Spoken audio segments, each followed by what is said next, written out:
le ni san lama kan soit kan hu tu ten ron report ang khan hei hi jubilee run kha ani a he thingkung sang deuh kha ani a he daranga chukthla ka purema te in lampanga kan ram tun hai kan lai thar kha ni sana amina zan lai vela chuan amin na sakhop me thaling za che hinge amin pui kan shelawa khu ti khuan kol tula kan ol samlan hei hi pui ko not lam kha ani a ti chuan hei hi tuna kan din hun ani a hian min na sakhop maya hei than hi tlem bera pali panga vel hi chu akal pui ni in alanga tin chu mai pon ni lovin hemi alakal wa po hi tilai bor vel te po hi an che ni helai hi arei to de uleka kan tina hei heng lai vel hi chiang deuh chu pu ta langa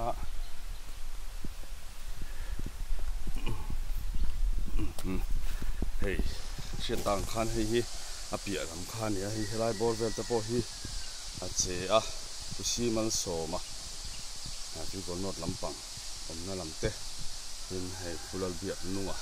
te in apia lama fulal hing ni na sai lo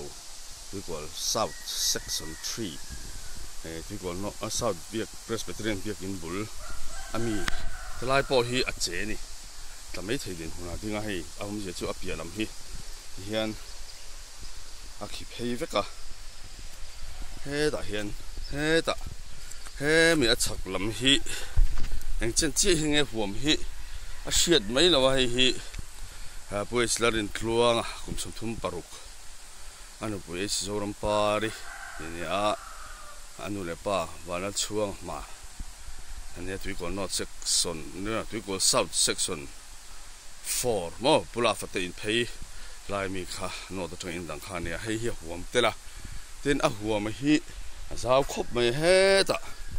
hian phei se la hei hian a kya phei se la